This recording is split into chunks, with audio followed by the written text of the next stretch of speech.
आलू अंडे की यूनिक रेसिपी लेके आई हूँ जो कि बहुत जल्दी तैयार हो जाएगा और जब आपको कुछ ना समझ आ रही हो तो फटाफट से आप आलू अंडे रेडी कर सकते हैं और ये बहुत बेस्ट रेसिपी है, बहुत इजी वे में मैंने इसको समझाया है और बहुत इजी है। मुकम्मल रेसिपी देखिएगा ताकि आप लोग भी जो है वो फटाफट से रेडी कर सकें और कोई स्टेप मिस ना हो आप लोगों का भी। बिस्मिल्लाहिर्रहमानिर्रहीम, अस्सलाम वालेकुम, मुज़फ़्फ़र किचन में सबका वेलकम है। मैं हूं रहमान। आज मैं लेके आई हूं आप लोगों के लिए बहुत इजी रेसिपी अंडे और आलू बनाने का तरीका। सालन का बनाएंगे, शोरबे के साथ होगा और बहुत मजे का बनेगा। अंडे में बॉइल के लिए रख दिए हैं, इसमें मैंने थोड़ा सा जो है वो चुटकी पिंच जो है वो नमक की डाली थी, इससे अंडे जल्दी बॉइल हो जाते हैं। ठीक है, और मैंगो प्यूरी रेडी की है, प्याज जो है वो चॉप कर लिया है, थोड़ा पानी डाल के टमाटर में भी और 3 अदद आलू लेंगे।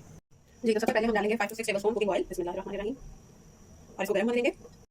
एक मैंने मीडियम साइज का प्याज जो है वो चॉप कर लिया है, थोड़ा पानी डाल के अब ये ऐड कर देंगे। बिस्मिल्लाहिर्रहमानिर्रहीम, और इसको लाइट ब्राउन होने देंगे। प्याज हमारा लाइट ब्राउन होता है, अब इसमें 1 टेबलस्पून हम ऐड करेंगे लहसुन अदरक का पेस्ट। बिस्मिल्लाहिर्रहमानिर्रहीम, और इसकी 1 मिनट तक भुनाई कर लेंगे। लहसुन अदरक के पेस्ट के साथ 1 मिनट भुनाई करके अब इसमें मैंने 3 छोटे साइज के जो है टमाटर लिए उसकी प्यूरी ऐड कर ली है। बिस्मिल्लाहिर्रहमानिर्रहीम, ये ऐड कर देंगे। बटन अच्छे से जो है वो साफ किया करें, इसको ज़ाया नहीं करना चाहिए।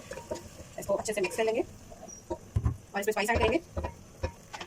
नमक 1 टीस्पून, या आप अपने टेस्ट अकॉर्डिंग इसको मैनेज कर सकते हैं। बिस्मिल्लाहिर्रहमानिर्रहीम, और जीरा पाउडर 1 टीस्पून।